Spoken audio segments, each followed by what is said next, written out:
Bonjour, dans cette vidéo je vais vous montrer comment prendre le maximum de jeux qui tiennent dans un petit sachet que vous allez pouvoir prendre en randonnée. Que vous partez en voyage à l'étranger, que vous allez en randonnée avec vos amis seuls, etc. C'est toujours bien d'avoir quelques jeux avec soi pour pouvoir s'occuper dans les temps où il ne se passe pas grand chose pour le coup. Alors voilà, hop, ça tient là-dedans, dans un sachet zip, donc déjà hermétique, ça craint pas l'eau. Et ce petit sachet, je l'ai pesé, il fait 150 grammes exactement, donc c'est tolérable dans un sac à dos, et ça prend franchement pas de place. J'ai essayé de sélectionner des jeux qui sont petits bien sûr, qui se jouent bien à deux, parce qu'en général souvent on est deux, voilà, et où la barrière de la langue est en général pas un problème si jamais on veut être à l'étranger ou autre.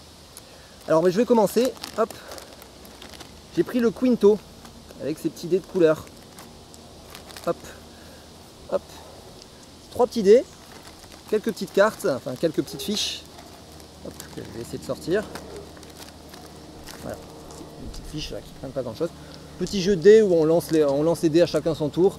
Le but va être de cocher le maximum de cases. C'est rapide, ça s'explique très rapidement, c'est très bien. Voilà. Donc ça franchement Quinto sans problème. J'ai rajouté 2 autres dés, histoire de pouvoir jouer au YAM avec les dés de Quinto en fait, tout simplement. Jouer au YAM ou tout autre jeu de dés qui nécessite jusqu'à 5 dés. Oui, voilà. Donc déjà. Ensuite j'ai pris un timeline. Jeu de chronologie où il faut placer les éléments les uns par rapport aux autres en fonction de ce qui ont déjà été posés, etc. Pareil, il y a juste le nom qui est en français, mais bon, au pire on traduit et c'est pas bien compliqué. Et ça en général ça marche bien à deux, on peut jouer à plus, ça dure pas longtemps, ça s'explique très rapidement et ça prend pas beaucoup de place, parce que c'est juste des petites cartes, tout simplement. Ensuite j'ai pris un mini ARG. Alors ARG sous ce format-là n'est pas commercialisé, c'est juste, on doit encore en avoir quelques-uns à la boutique si jamais, mais il se vendait qu'avec le jeu qui est un peu plus grand pour le coup et qui prend un peu plus de place.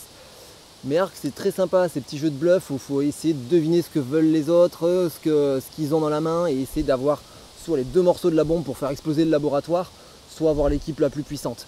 Il y a d'autres vidéos qui en parlent aussi, vous pouvez aller les voir, mais c'est très sympa. Puis en plus, le graphiquement et l'univers est vraiment chouette. Voilà, et ensuite, comme il reste encore de la place dans un petit sachet, parce que dans un petit sachet il y a plein de place, je prends toujours quelques cartes de contrario. Je prends pas tout le paquet parce qu'il y en a beaucoup trop et pour le coup ça rentre pas. Mais sur une carte de contrario, il y a quand même 1, 2, 3, 4, 5, il y a 10 contrarios, donc fois le nombre de cartes, ça fait quand même pas mal.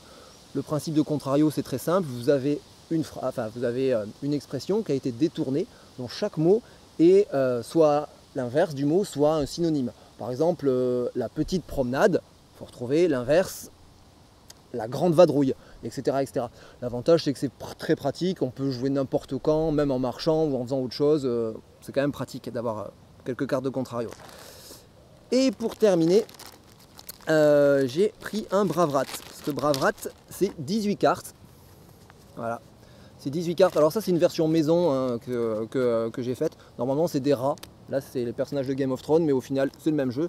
Voilà, c'est le petit jeu de bluff qui se joue à deux, où il faut essayer de gagner un certain nombre de manches, et on va tous jouer une carte en même temps, et celui qui a la plus forte gagne la manche.